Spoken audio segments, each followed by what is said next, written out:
Vamos a dar continuidad al estudio de nuestra confesión de fe, después del buen tiempo que hemos tenido a lo largo de estos días allí en Tenerife con nuestros hermanos, pero tenemos que seguir, tenemos que continuar en la tarea, en la enseñanza, así que hoy daremos continuación al estudio de la confesión de fe nuevamente.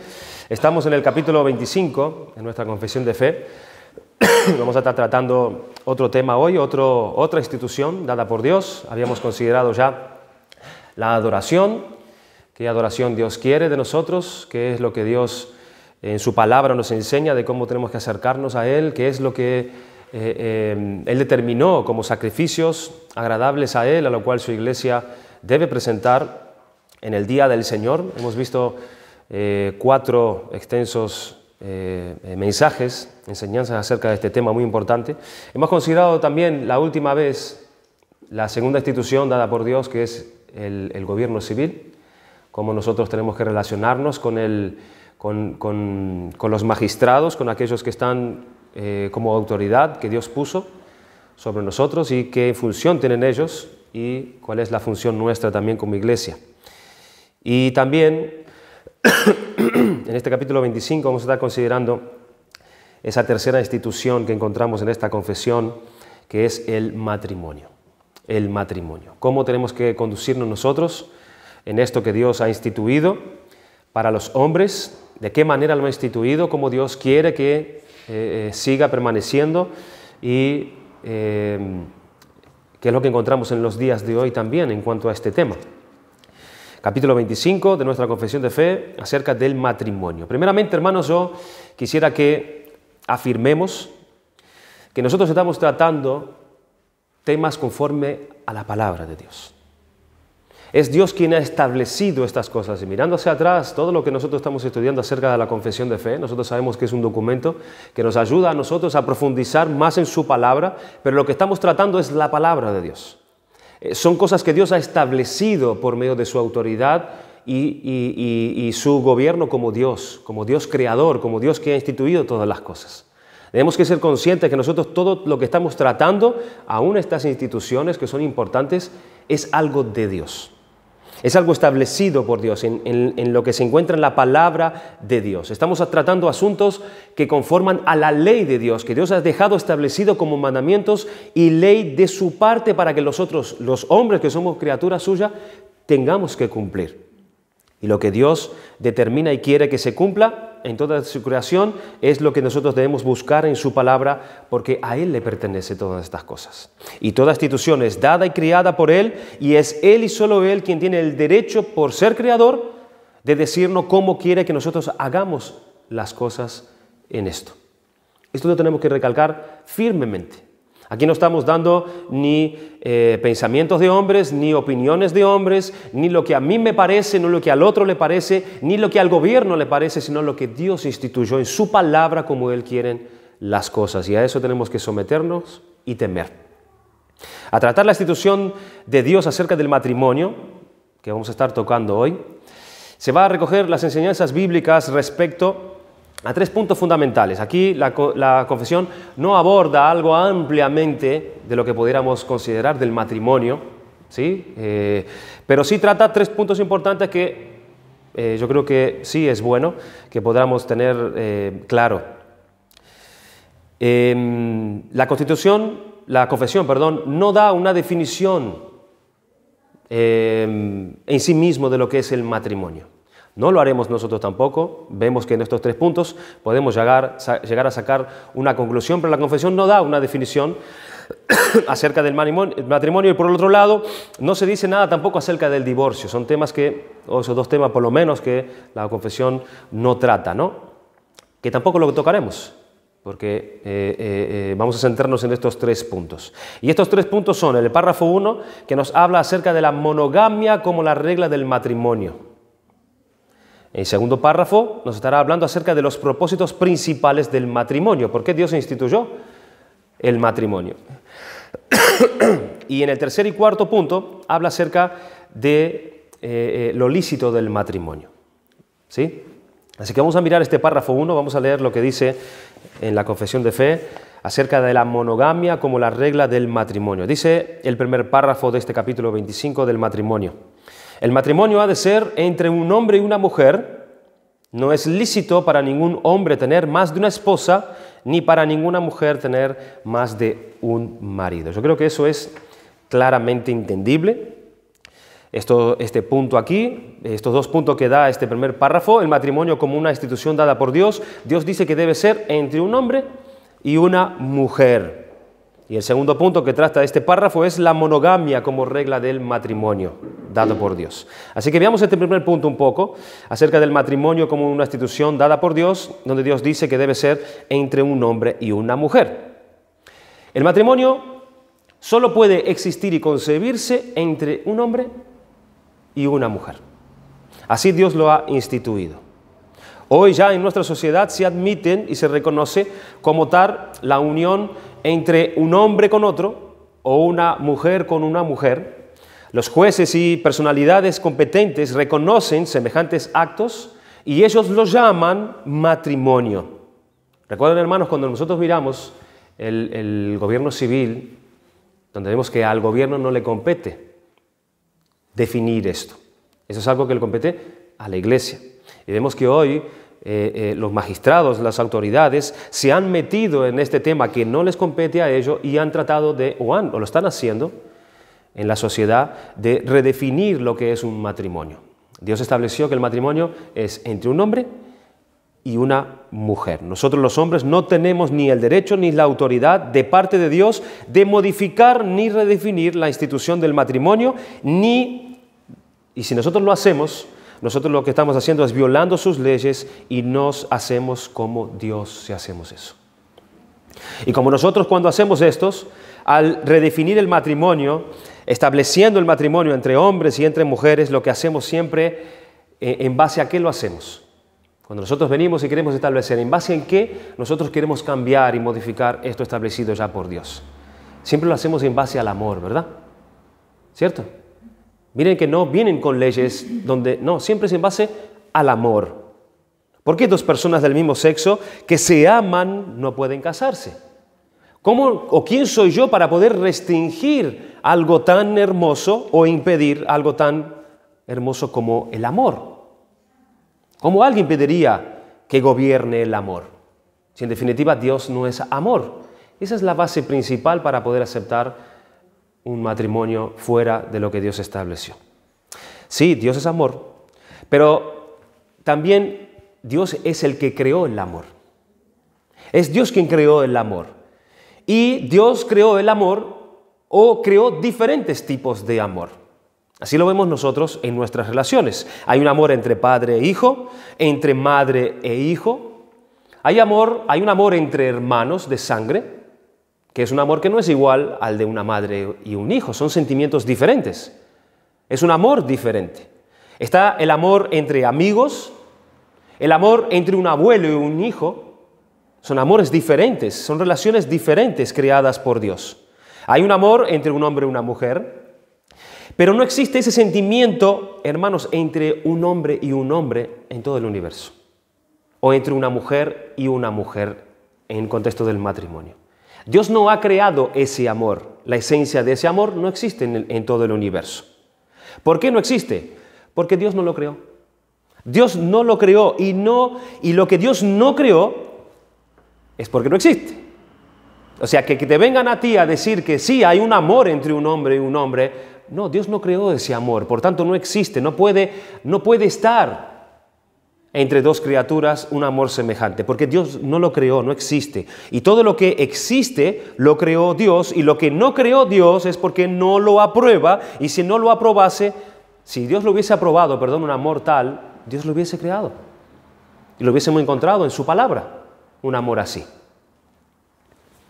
El amor entre mismo sexo en el contexto del matrimonio. Pero ¿tú qué sabes acerca de lo que yo siento por mi esposo?, puede decir un hombre. Yo lo que siento es amor, y tú no puedes ir contra eso. Hermanos, nosotros podemos llamarlos de muchas maneras, y Dios, ese supuesto amor en la Biblia, lo llama de muchas maneras. Ese amor al cual los hombres hoy en día dicen que es un amor lícito dentro del matrimonio, ese amor Dios lo llama de muchas maneras, pero nunca lo llama de amor. Nunca lo llama de amor. ¿Cómo lo llama Dios? El sentimiento en ese tipo de relación. Por ejemplo, Dios lo llama inmundicia. Dios no nos llama amor.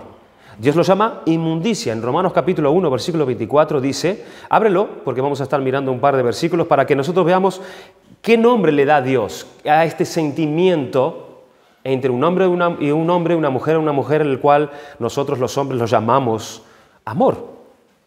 Romanos capítulo 1, versículo 24, Dios llama a este sentimiento inmundicia. Dice, por lo cual, capítulo 1, versículo 24 de Romanos, dice, por lo cual también Dios los entregó a la inmundicia. Los entregó a la inmoralidad sexual. Este sentimiento, esta inmundicia a la cual Dios llama, a lo que ellos dicen amor, a la cual Dios llama inmundicia, esto denota, según lo he buscado en todas las raíces de esta palabra, denota suciedad física. Donde algo no se ha mantenido en buenas condiciones. Es lo que significa esta palabra inmundicia.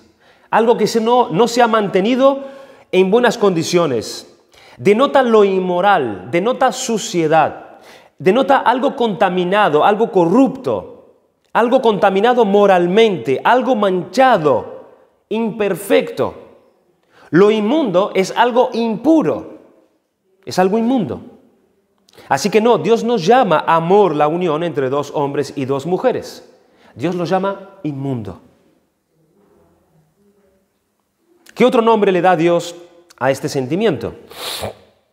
Vemos así en Romanos 1:24 también dice, concupiscencia de sus corazones. Romanos 1:24 dice, por lo cual también Dios los entregó a la inmundicia en las concupiscencias de sus corazones. ¿Qué son las concupiscencias de sus corazones? Son apetitos pecaminosos de sus propios corazones. Es decir, son malos deseos. Lo que nosotros le llamamos amor a esa unión, Dios lo llama malos deseos. Malos deseos. Como es el pecado el que reina en el corazón, da lugar a aquellos malos deseos que están listos para expresarse en una actividad corporal. Así que no es amor, son deseos de la carne y Dios, por supuesto, siendo santo, no creó tales deseos pecaminosos. Dios no pudo haber creado algo así. Las concupiscencias son emociones carnales, es la tendencia natural del hombre caído hacia lo malo, hacia lo contrario a lo que Dios creó, son incoherentes con la voluntad de Dios. Eso no es amor. Son pasiones viles, pasiones de la carne que Dios no aprueba y son dañosas a los ojos de Dios. Por lo cual también Dios los entregó a la inmundicia en las concupiscencias de sus corazones, de modo que, escuchen, deshonraron entre sí sus propios cuerpos. ¿Qué más llama Dios a ese sentimiento? Deshonra. Dios lo llama deshonra. La deshonra es algo deshonroso, es algo vergonzoso, eso es la deshonra. Es algo vergonzoso. En vez de traer honra, lo que trae es vergüenza. Es deshonra. Para Dios no trae honra el matrimonio entre dos hombres y dos mujeres. Es algo deshonroso para Dios. No trae gloria, sino trae desgracia. Piensen en todo lo contrario a algo que es honroso, a algo que es noble. Alguien llegó a decir que es un menosprecio hacia sí mismo. Una deshonra, ese acto de unir a un hombre con otro hombre, es traer una deshonra hacia sí mismo. Es traer un menosprecio hacia sí mismo. Es como un autoinsulto. Yo me estoy deshonrando a mí mismo, me estoy insultando a mí mismo haciendo eso. Es deshonrarse a uno mismo ante Dios. Dios lo ve como una deshonra. No, hermanos, Dios no basa este tipo de matrimonio en el amor sino basados en la inmundicia, en los apetitos pecaminosos de sus propios corazones, es decir, en sus malos deseos, y basado en la deshonra, en algo indigno que trae vergüenza. Hemos dicho al principio, hermanos, que estamos tratando la palabra de Dios. Es Dios quien opina, es Dios quien habla acerca de estas cosas. Pero dice en Hebreos capítulo 13, versículo 4, que honroso sea a todos el matrimonio. Y aquí está hablando del matrimonio que Dios estableció. Honroso sea a todos el matrimonio establecido por Dios. ¿Y cómo es ese matrimonio? Sigue diciendo el versículo. Y el hecho sin mancilla, pero los fornicarios y a los adúlteros los juzgará Dios. Dice el versículo 25 de Romanos 1, ya que cambiaron la verdad de Dios por la mentira, honrando, miren lo que honraron ellos en vez de honrar el matrimonio lícito, dice que honrando y dando culto a las criaturas antes que al Creador, el cual es bendito por los siglos. Amén. Dice el versículo 26, por esto Dios los entregó a un amor verdadero y lícito delante de Él, pudiéramos preguntar. No, dice que Dios los entregó a pasiones vergonzosas. No es un sentimiento aprobado por Dios, son pasiones vergonzosas. Pues aún sus mujeres cambiaron el uso natural por el que es contra naturaleza. Dios es claro en su palabra. Hay un sentimiento natural, hay una acción, hay una relación natural, que todos nosotros lo sabemos porque es natural en nosotros. Es de acuerdo a nuestra naturaleza. Y nosotros vamos contra naturaleza haciendo eso. ¿Ves lo que dice el texto? Pues aún sus mujeres cambiaron el uso natural por el que es contra naturaleza. La unión, está diciendo aquí, entre dos mujeres, Dios la llama pasiones vergonzosas, que es contra naturaleza, no es lo natural, porque cambiaron la manera de Dios e hicieron un cambio en lo que no es natural por lo que es antinatural.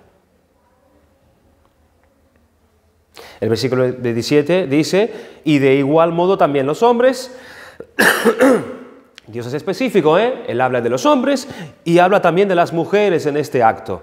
Versículo 27, y de igual modo también los hombres, dejando el uso natural de la mujer, se encendieron en su lascivia unos con otros, cometiendo hechos vergonzosos hombres con hombres. Dios sigue hablando de vergüenza en esto.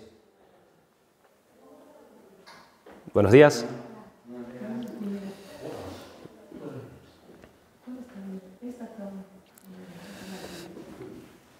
Así que la unión entre dos mujeres y entre dos hombres, Dios la llama hechos vergonzosos hombres con hombres. Pero el gobierno lo ve como algo bueno. El gobierno lo ve como algo bueno. El gobierno lo establece como un derecho, lo establece como una ley, aprueba la unión entre dos hombres y dos mujeres. Pero ¿qué dice Dios? Es la pregunta. ¿Qué opina Dios? ¿Dios lo aprueba o Dios lo condena? Hemos visto cómo Dios llama a este tipo de matrimonio en su palabra. Y hermanos, si está claro, no es una opinión de hombres, sino que es la opinión de Dios. Y escúchame, llegará el día, y no está muy lejano ese día, que muchos serán encarcelados y muchos serán perseguidos por ir en contra de este tipo de matrimonios. Llegará el día, y no está muy lejos ese día, de este sistema contrario a Dios. Muchos serán metidos en la cárcel por opinar diferente a ellos. Pero Dios no cambia. Dios no cambia. Y como Dios no cambia, todos los que van en contra de sus leyes y en contra de lo que Él instituyó, en este caso, lo que estamos tratando, el matrimonio, tendrán que dar cuentas a Dios un día. Dios no puede ser burlado, dice su palabra. Todo lo que el hombre siembra para su propia carne, es decir, permitiendo a su vieja naturaleza tener vía libre, eso es lo que significa todo lo que el hombre siembra para su propia carne, de la carne segará corrupción, y el que siembra para el Espíritu, es decir, permitiendo que el Espíritu gobierne sobre él, del Espíritu segará vida eterna. ¿Y qué es lo que siembran para su propia carne? Termina diciendo el versículo, y recibiendo en sí mismo la retribución debida a su extravío. Es decir, que esta malvada práctica, hermanos, resulta en una cosecha de amargura, porque ¿cuántos son dañados en su propia alma? ¿Cuánto daño hace en sus almas esto? ¿Cuánto daño hace a sus propios cuerpos? Ir en contra de la naturaleza que Dios estableció.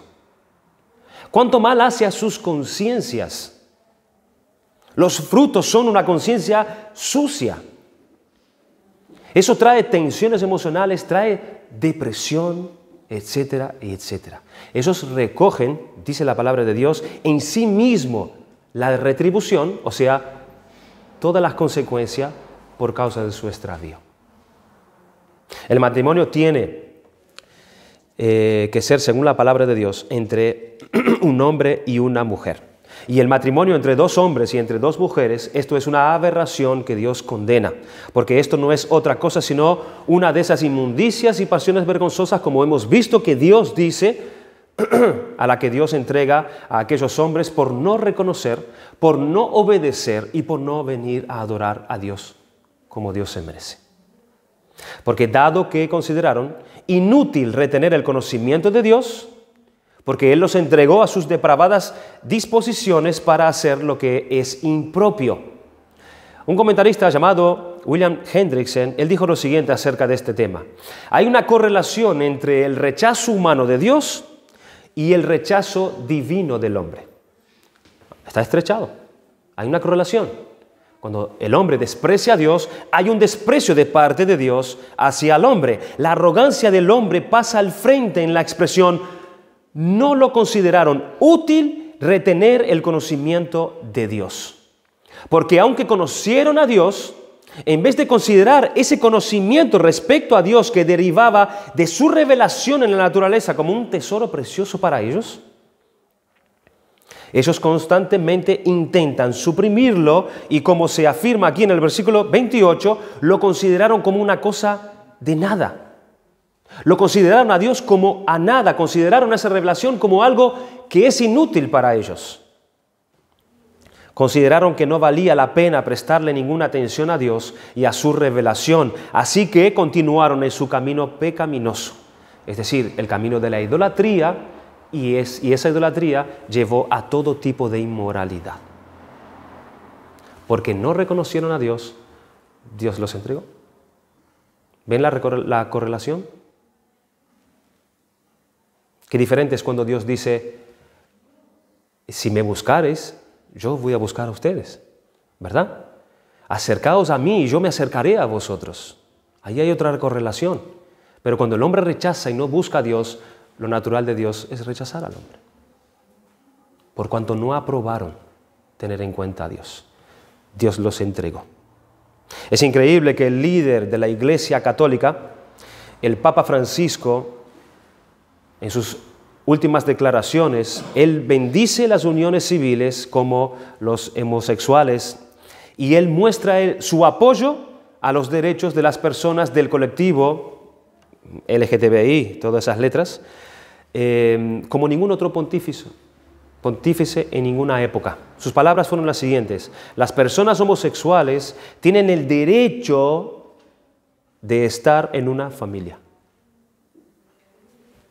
Son hijos de Dios y tienen el derecho a una familia. Nadie debe ser excluido a ser feliz por ello. El Papa Francisco, palabras suyas. La supuesta iglesia en el mundo, que es la católica, donde la mayoría de los seres humanos o la gran parte del porcentaje de la religión está compuesta por esta religión, la Iglesia Católica, ante la aprobación de la Iglesia en este tipo de leyes, es cuando ven ellos una buena aprobación, porque si lo aprueba la Iglesia, esto está bien. Esto está bien. Ya no basta con que lo apruebe solamente el gobierno, sino que también lo aprueba la Iglesia ahora. Y entonces eso está bien, lo podemos aceptar. Pero ese es el camino de la apostasía. Es el camino directo a la apostasía. El matrimonio solo puede existir y concebirse entre un hombre y una mujer. No encontramos en la Biblia en ningún lado ningún principio o ley que pruebe esta unión o esta práctica. No lo encontramos en la Biblia. Dejará el hombre a padre y madre y se unirá ¿a quién? A su mujer. Que el marido ame a su esposa como Cristo amó a la iglesia. Las mujeres estén sometidas a sus propios maridos como al Señor. En todo caso, cada uno de vosotros ame también a su esposa como a sí mismo y que la mujer respete a su marido. La relación siempre ha sido hombre y mujer. No vemos este tipo de matrimonio tampoco en el Antiguo Testamento. No vemos este tipo de matrimonio en la historia de la Iglesia, ni entre los apóstoles, ni entre las enseñanzas de ellos, ni mucho menos entre las enseñanzas de Cristo. Nosotros los hombres no tenemos ni el derecho ni la autorización de parte de Dios de modificar ni de redefinir la institución del matrimonio. Si nosotros lo hacemos, estamos violando directamente las leyes de Dios y nos hacemos como Dios haciendo eso. Eso está claro, ¿verdad? Eso es bíblico. No es la opinión mía, es el decreto de Dios, es la palabra de Dios. En segundo lugar, el segundo punto que toca la confesión nos habla acerca de la monogamia como la regla del matrimonio. ¿Qué es la monogamia? Esa palabra está compuesta por dos palabras del griego. La primera es uno, mono significa uno y gamos significa unión. Es decir, mi unión tiene que ser con uno, con uno. El diccionario español régimen familiar, define el diccionario español, dice régimen familiar que no admite la pluralidad de cónyuges, que contempla la unión de dos individuos a través del vínculo único y singular en el matrimonio. Donde lo contrario, hermanos, a la monogamia se le da la poligamia, que poli sería muchos y gamia sería unión, o sea, la unión matrimonial entre muchas personas. Esta monogamia la encontramos claramente afirmada, por ejemplo, en Génesis capítulo 2, versículo 24, en Mateo capítulo 19, versículos 5 y 6, dice, y dijo, por tanto, el hombre dejará a su padre y a su madre y se unirá a su esposa, y los dos, dice dos, ¿no? Y los dos serán una sola carne. Así que no son ya más dos, sino una sola carne. Por tanto, lo que Dios ha unido no lo separe el hombre. Y cuando en 1 Timoteo encontramos aquellos requisitos para aquellos que aspiran el pastorado, dice en 1 Timoteo capítulo 3 versículo 2, pero es necesario que el obispo sea irreprensible, marido de una sola mujer. Aunque pasajes como Génesis 2, 24 y este pasaje que hemos leído de Mateo capítulo 19 nos dice que esta ha sido la norma desde la creación, sin embargo nosotros encontramos casos de poligamia en el pueblo de Dios, por ejemplo en el Antiguo Testamento, Abraham. Abraham cuando toma a la sierva de Sarai en su momento, él cometió poligamia. Pero ¿por qué Dios hizo silencio? Allegándole a su sierva. Vemos el caso de Jacob, Génesis 29. Él tomó a Lea por esposa, luego tomó a Raquel, luego tomó a Bilha, su sierva, la sierva de Raquel, de Lea, luego tomó la sierva de Raquel, Silpa. Allí había poligamia. Tenemos el caso de David también, segunda de Samuel, capítulo 5, versículo 13. Después que vino de Hebrón, David tomó más concubinas y mujeres de Jerusalén y le nacieron a David más hijos e hijas. Y el caso más conocido que tenemos es el caso de Salomón, Primera de Reyes 11:3, y tuvo 700 mujeres que eran princesas y 300 concubinas, y sus mujeres desviaron su corazón. Tuvo más de 1000 mujeres. ¿Aprobaba esto Dios? Porque Dios hizo silencio con estos que eran parte del pueblo de Dios. Vemos otros casos en otros que no son parte del pueblo de Dios. Lamec, por ejemplo, fue uno de ellos y otros más también. ¿Pero aprueba Dios esto? Hermanos, por supuesto que no. ¿Por qué entonces tantos santos del Antiguo Testamento practicaron la poligamia? La razón por la que las Escrituras registran tantos casos de poligamia y concubinato no es para respaldar estas acciones, sino para condenarlas y mostrar cuán destructiva resultó ser tal perversidad sexual. ¿Le fue bien a Abraham practicar la poligamia? ¿De dónde vino ese pueblo donde iba a ser enemigo de Israel? Vino de practicar la poligamia, de la sierva de Sarai, ¿cierto? le vino bien a Jacob. ¿Cuántos celos hubo allí en ese matrimonio? De 3. ¿Y cuántas cosas tuvieron que padecer? ¿Le vino bien a David?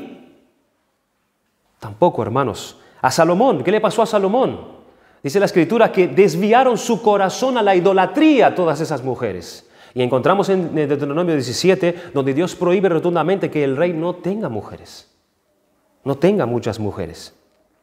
La forma en que los autores bíblicos eligen describir los eventos revela con frecuencia sus juicios sobre esas acciones, hermanos, y no la aprobación. Y estos casos mencionados aquí se esfuerzan por mostrar las consecuencias devastadoras al desviarse del patrón de monogamia establecido por Dios en la creación. La poligamia revela la fealdad y la angustia que acompañan a la actividad sexual fuera de los límites establecidos por Dios. Así que lejos de elogiar la poligamia, las naciones de patriarcas y reyes polígamos en Israel revelan la devastación espiritual y familiar que ésta trajo, porque estuvo ligada al pecado. Las Escrituras fundamentan la monogamia en el orden de lo creado, ordenado por Dios mismo, como la imagen de Cristo y su iglesia. Esa es la imagen de Cristo con su iglesia. Y aún mencionar, hermanos, que en el 7º mandamiento Dios prohíbe el adulterio, ¿cierto? Dios prohíbe el adulterio, es decir, la actividad sexual fuera de los límites del matrimonio. O sea que Dios fue claro en todas las Escrituras que Dios no aprobaba el matrimonio fuera de la monogamia. Vemos entonces en este párrafo, hermanos, cómo Dios estableció solamente, y lo vemos en su palabra claramente, el matrimonio entre un hombre y una mujer. Dios establece también que ese matrimonio tiene que ser singular, tiene que ser entre 2 y no más de 2. Así Dios lo establece en todos los principios de la Escritura. Vamos a leer este párrafo 2 de nuestra confesión, que habla acerca de los propósitos principales del matrimonio. Propósitos principales del matrimonio. El matrimonio fue instituido para la mutua ayuda de esposo y esposa, para multiplicar el género humano por medio de una descendencia legítima y para evitar la impureza. Así que vemos aquí 3 puntos en este segundo párrafo. Primero dice que el matrimonio fue instituido, y estamos dando 3 puntos principales, ¿no? 3 puntos que son fundamentales a que podamos considerar. Pero seguramente hay otras funciones por el cual Dios instituyó el matrimonio, pero una de ellas puede ser la mutua ayuda de esposo y esposa.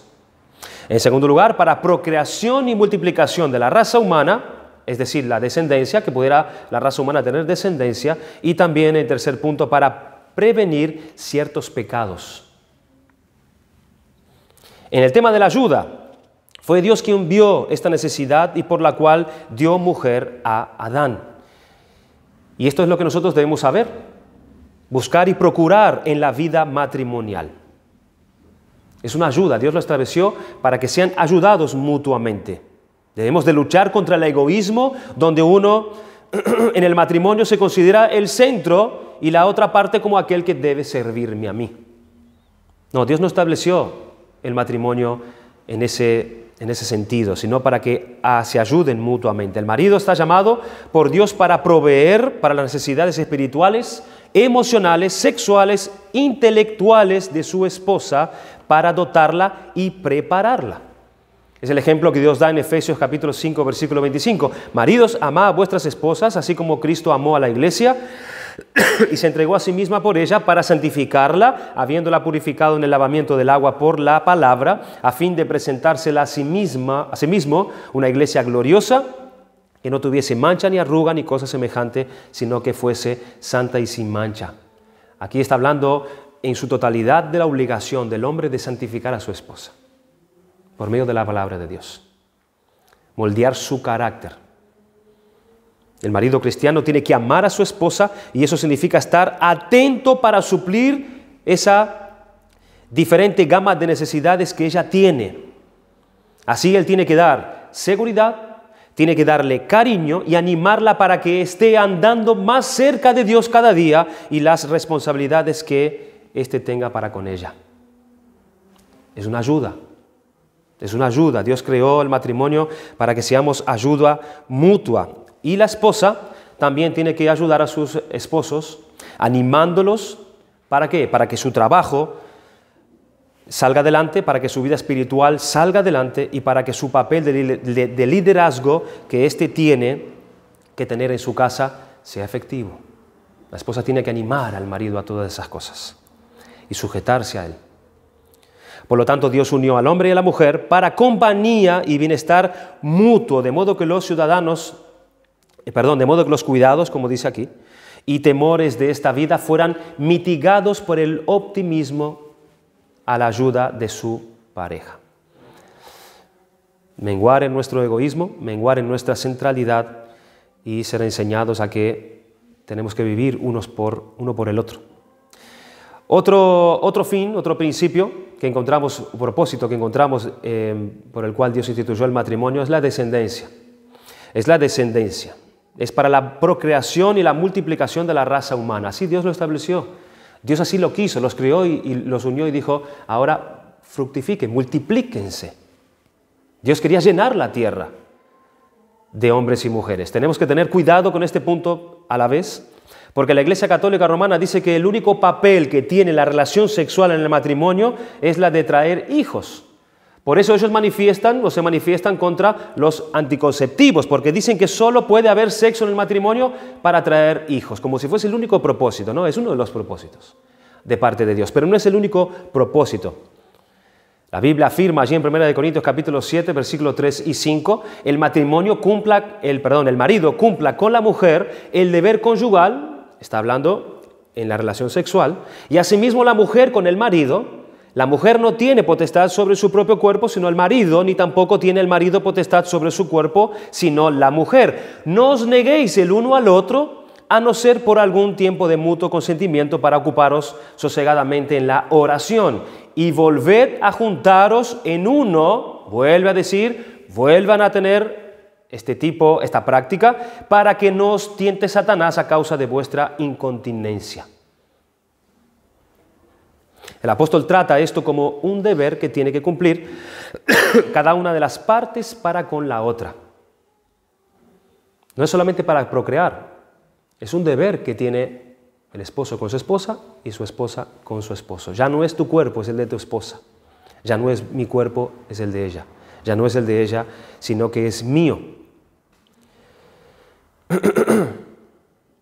Pero el propósito obvio y normal es el que dice, y creó Dios al hombre a su imagen, a imagen de Dios lo creó, varón y hembra lo creó, Génesis 1:27, no ambos hombres o ambas mujeres, sino hombre y una mujer, para que esto fuera claro y no diera pie a equivocaciones. Dios dijo fructificar y multiplicaos. Si esta es la intención de Dios, de que la tierra sea llena de hombres y mujeres, permitir el matrimonio entre un hombre, una mujer y una mujer, queda anulada esta voluntad de Dios.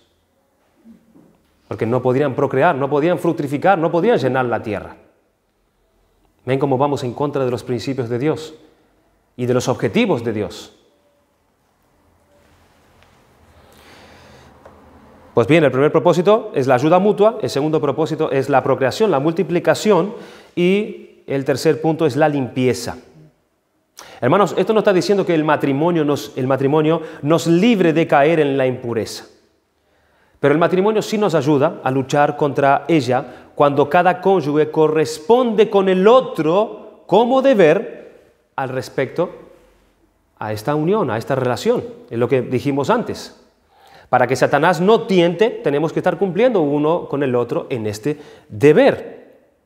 Cuidémonos, maridos y mujeres, de estar poniendo los ojos en otro o en otra, sino que satisfagamos todo esto en nuestro cónyuge, quien es el que debe suplir toda esta necesidad. Y seamos conscientes para que cada marido y cada mujer cumpla su deber. ¿Por qué? Por causa de la fornicación, como decía Pablo. Para que no haya adulterio, para que no venga Satanás y tiente. Es por causa de la limpieza también. Cumpliendo este deber, nos mantenemos limpios de fornicación, tanto en la mente como en la práctica. Pero a causa de las fornicaciones, cada uno tenga su propia mujer y cada una tenga su propio marido. El marido cumpla con la mujer y el deber conyugal y asimismo la mujer con el marido. Eso está claro, ¿verdad? Lo vemos en la palabra de Dios como algo claro para cada uno de ellos. La función del matrimonio, de manera resumida. Veamos este párrafo 3 y 4. No nos va a dar mucho tiempo para mucho más. Este párrafo 3 y 4, vamos a leer el párrafo 3, dice: pueden casarse lícitamente toda clase de personas capaces de dar su consentimiento a su santo juicio. Sin embargo, es deber de los cristianos casarse en el Señor. Y por tanto, los que profesan la verdadera fe no deben casarse con incrédulos o idólatras, ni deben los que son piadosos unirse en yugo desigual, casándose con los que sean malvados en sus vidas o que sostengan herejías condenables. Aunque estos dos párrafos están hablando en sí mismo de los límites del matrimonio legítimo según las Escrituras, empieza a afirmar la libertad que nosotros tenemos en esto, empezando con, como dice allí, es lícito para toda clase de persona casarse con quien sea capaz de dar su consentimiento con juicio. Y vamos a enfatizar esto. Es decir, tú tienes libertad, cada uno de nosotros tenemos libertad, Dios la ha dado, la libertad para que podamos casarnos con quien tenga la capacidad mental de dar consentimiento, es decir, que apruebe el casamiento conmigo, que apruebe esa unión conmigo. Si esa persona tiene la madurez suficiente para comprometerse de forma voluntaria al matrimonio con lo que esto respecta. Se puede casar sin límite racial y sin límite físico, por ejemplo. Tenemos libertad para hacerlo. Mientras nosotros podamos dar lúcido consentimiento en su sano juicio, como dice la confesión. Es decir, si es paralítico, si es mudo, sordo, cojo, si es chino, indio, australiano, de una tribu, sea blanco, sea negro, amarillo, sea esquimal, fuera de la cultura o estrato social que fuera, no hay límite ni prohibiciones en este respecto para el matrimonio por parte de Dios. No lo hay. Vemos en el Antiguo Testamento que Dios prohibía al pueblo de Israel casarse o entregar a sus hijos e hijas en casamiento a los de otra nación, ¿verdad? Entonces puede ser que esto vaya a lo contrario. No. Aunque debemos tener en cuenta que aquí que lo lícito no siempre es lo aconsejable, teniendo en cuenta la diferencia de cultura, mentalidad, inclinaciones, etc. Por eso tiene que haber un juicio, tiene que haber una evaluación, tiene que ser con tu consentimiento. Dios da la libertad, tú puedes hacerlo, pero tienes que consentirlo. Todo esto hay que mirarlo con cuidado. Sin embargo, dentro de esta libertad, como en todo, Dios ha señalado dos límites. Hay una libertad, pero hay dos límites establecidos por Dios en el matrimonio y Él lo aclara de manera contundente en su palabra. Es decir, esta clase de matrimonio, el cristiano tiene que desecharlo para no oponerse a Dios. Tenemos que prestar atención qué es lo que Dios restringe aquí. Y la primera es la restricción cristiana. Lo que quiere decir que un cristiano es libre de casarse, pero en el Señor. Él tiene libertad para casarse con quien quiera, mientras sea en su juicio y bajo su consentimiento. Pero la restricción debe ser en el Señor. En el Señor. 1 Corintios 7:39 y 2 Corintios 6:14. Es decir, con otro que en verdad sea cristiano.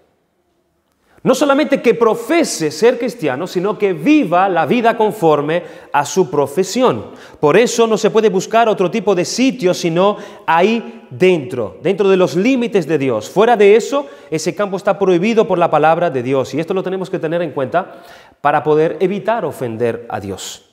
Y esto lo tenemos que tener en cuenta, hermanos, porque nosotros, si no observamos esto, lo que haremos es buscar problemas y entrar en serias dificultades en la iglesia de Dios. Es necesario aclarar que el mandato dado a Israel en el Antiguo Testamento, como mencionamos hace un momento, de no casarse con alguien que no fuera del pueblo de Dios, no era una objeción a los matrimonios mixtos con personas de otro pueblo basada en motivos raciales. Los motivos de Dios no era la raza. No era porque eran de otro pueblo o de otra cultura. En la época de Éxodo, por ejemplo, Éxodo capítulo 12, vemos allí, cuando el pueblo de Dios sale de Egipto, muchos egipcios vinieron también con el pueblo de Dios y fueron aprobados para poder tener unión con los que eran del pueblo de Dios en matrimonio. Pero porque ellos se habían entregado al Dios de Israel. Ellos habían hecho al Dios de Israel el Dios de ellos también. No es una cuestión racial, es una cuestión religiosa. Es una cuestión religiosa. Encontramos la historia basada en Israel, en Boz, que se casó con Rut la Moabita. Ella era de otra nación, pero había dejado los dioses de su país y se había entregado al Dios de Israel. Los motivos por los que Dios se oponía a los matrimonios con gente que no era del pueblo de Dios eran motivos religiosos y no raciales. Y en el Nuevo Testamento, hermanos, recibimos una exhortación semejante en forma de demanda totalmente espiritual. Por ejemplo, la carta de Pablo describe a los cristianos de Corinto lo siguiente: la mujer casada está ligada por la ley mientras su marido vive, pero si su marido muere, libre es para casarse con quien quiera, con tal que sea en el Señor. Ven allí la especificación de Pablo: con quien quiera, con tal que sea en el Señor. Segunda de Corintios, capítulo 6, versículo 14, no os unáis en yugo desigual con otros incrédulos. ¿Por qué? ¿Qué compañerismo tiene la justicia con la injusticia? ¿Y qué comunión la luz con las tinieblas? Un creyente no debe casarse con un no creyente, o creyente solo debe casarse con otro que es creyente. Esto es algo grave. ¿Podemos ver esto como algo grave de parte de Dios? Una unión de este tipo. En la época de Malaquías, hermanos, cuando el pueblo se estaba uniendo a yugo desigual, Dios dijo estas palabras. Malaquías 2, 10.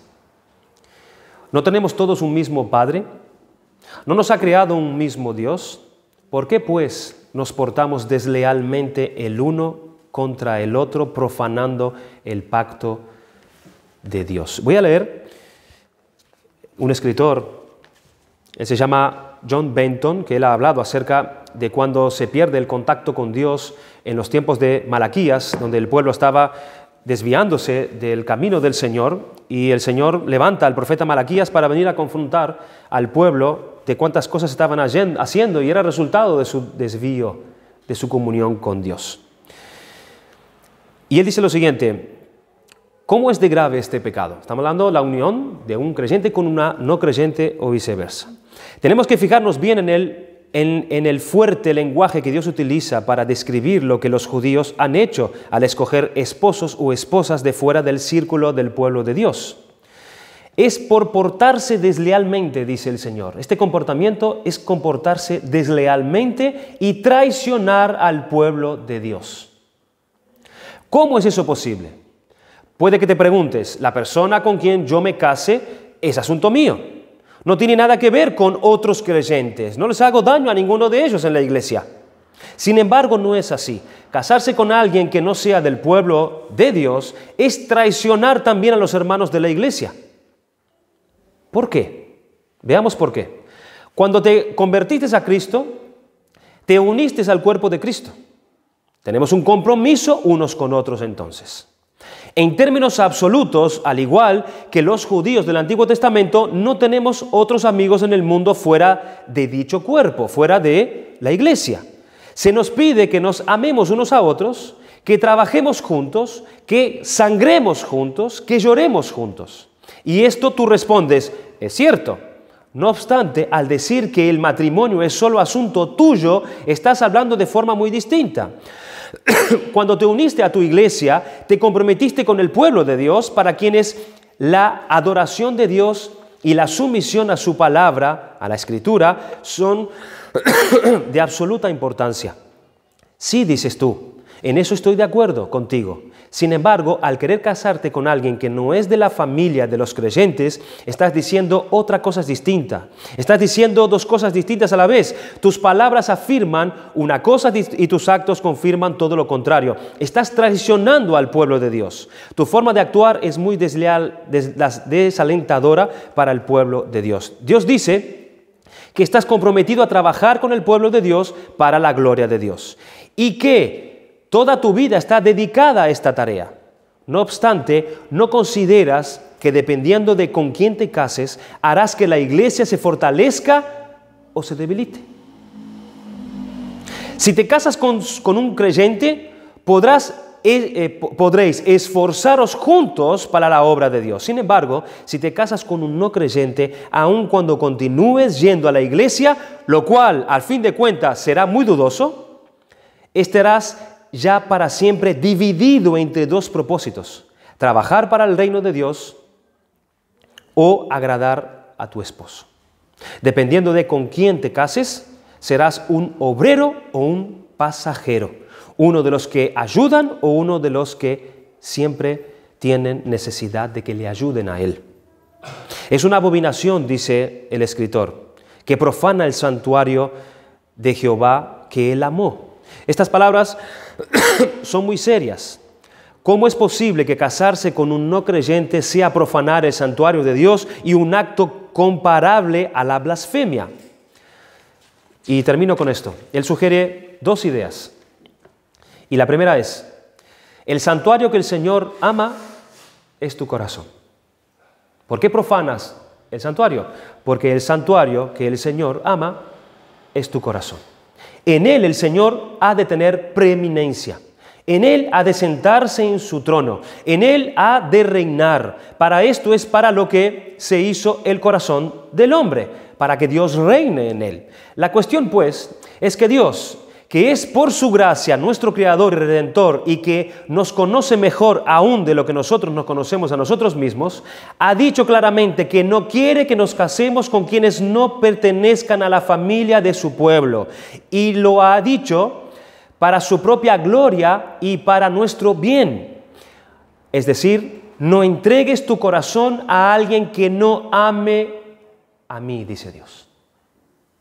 No le entregues tu corazón a alguien que no me ame a mí. No entregues tu corazón a un esposo que rechaza a Cristo, el cual murió por ti. No obstante, tu respuesta es: pues sí, lo voy a hacer. El apóstol Pablo escribió: el que no amare al Señor Jesucristo, sea anatema. Anatema es maldito. Aquel sobre el cual Dios dio esta sentencia de maldito por no amar a Cristo, es con quien esta persona se va a unir, este creyente se va a unir. A alguien que no ama a Cristo. A alguien que Dios lo declara maldito.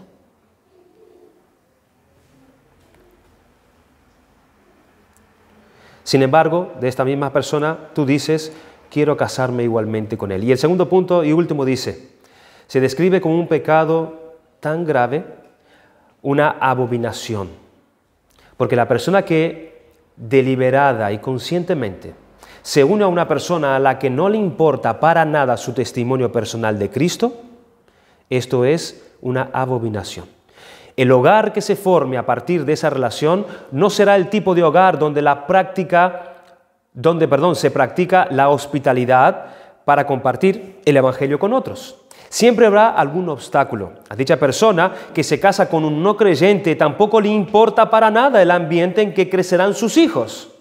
La imagen que los hijos verán en el no creyente será, en el mejor de los casos, una fría indiferencia hacia las cosas de Dios. Y en el peor de los casos presenciarán una ofensiva oposición. ¿Cómo les ayudará eso a entender lo que Dios les pide a ellos? Algunos no creyentes pueden ser maravillosamente encantadores y amables, pero el hecho es, y esto lo digo con todo el cariño del mundo, que no aman a Cristo.